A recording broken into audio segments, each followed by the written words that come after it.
दिल्ली में पानी को लेकर सियासी विवाद अभी थमा भी नहीं कि बिजली बिल को लेकर सियासी दलों के बीच आरोप प्रत्यारोप का दौर शुरू हो गया है।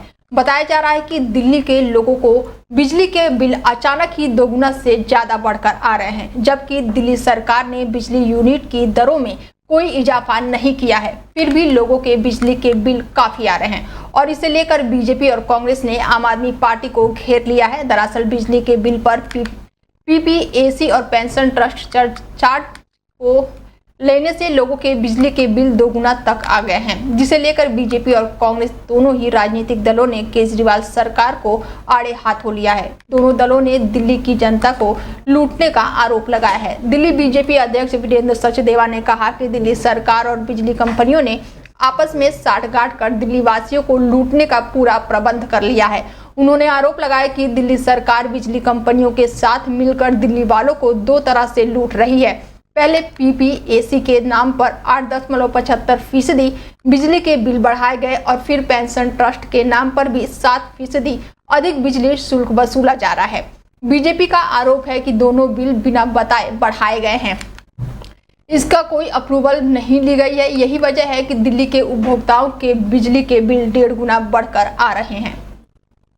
जम्मू के अखनूर में काना चक इलाके में स्थानीय लोगों ने 3 संदिग्धों को देखने के बाद इसकी जानकारी जवानों को दी। सुरक्षा बलों ने क्षेत्र में बड़े पैमाने पर तलाशी अभियान शुरू कर दिया है। आतंकवादियों की तलाश के लिए कठुआ, उधमपुर, डोडा बेल्ट के पहाड़ियों और घने जंगलों में सेना के कई जवानों को तैनात किया गया है। बीते सोमवार को कठुआ इलाके में सेना के जवानों पर हुए हमले के बाद से आतंकवादियों की तलाश जारी है। अधिकारियों ने कहा कि 60 लोगों के पूछताछ के लिए हिरासत में लिया गया है। इसमें 3 ऐसे लोग भी शामिल हैं जिस पर शक है कि उन्होंने आतंकवादियों को खाना और रहने का जगह दिया था। इसमें एक महिला भी शामिल है जिसने 10 से 15 लोगों के लिए खाने का सामान किसी शख्स को सौंपा था। सुरक्षा बलों को शक है कि ये खाना आतंकियों के लिए हो सकता है। अधिकारियों ने बताया कि इस हमले के बाद कठुआ में जम्मू कश्मीर और पंजाब के वरिष्ठ पुलिस और सीमा सुरक्षा बलों के अधिकारियों ने अंतर्राष्ट्रीय सीमा आईबी पर सुरक्षा ग्रिड को लेकर चर्चा की। माना जा रहा है कि आतंकवादियों ने इसी क्षेत्र में घुसपैठ की है। इस बैठक में आतंकवादियों से निपटने के लिए संयुक्त रणनीति पर चर्चा हुई। अधिकारियों ने बताया कि जम्मू कश्मीर के कठुआ, उधमपुर और डोडा जिले के पहाड़ी इलाकों में सर्च का दायरा बढ़ाया गया है। यूपी के हाथरस में 2 जुलाई को हुई भगदड़ मामले को लेकर सुप्रीम कोर्ट में एक जनहित याचिका दायर की गई थी। इस याचिका पर सुप्रीम कोर्ट ने सुनवाई से इनकार कर दिया। साथ ही सुप्रीम कोर्ट ने याचिकाकर्ता से पूछा है कि आप सीधे अनुच्छेद 32 के तहत सुप्रीम कोर्ट क्यों नहीं गए।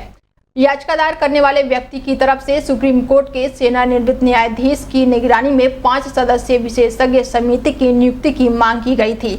सीजेआई डीवाई चंद्रचूड़ की अगुवाई वाली पीठ ने कहा कि हर चीज जनहित याचिका के रूप में नहीं आनी चाहिए।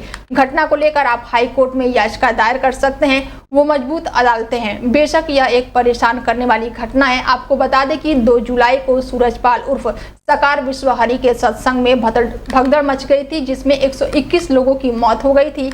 वहीं 100 से ज्यादा लोग घायल हो गए थे। मरने वालों में अधिकतर महिलाएं शामिल थी।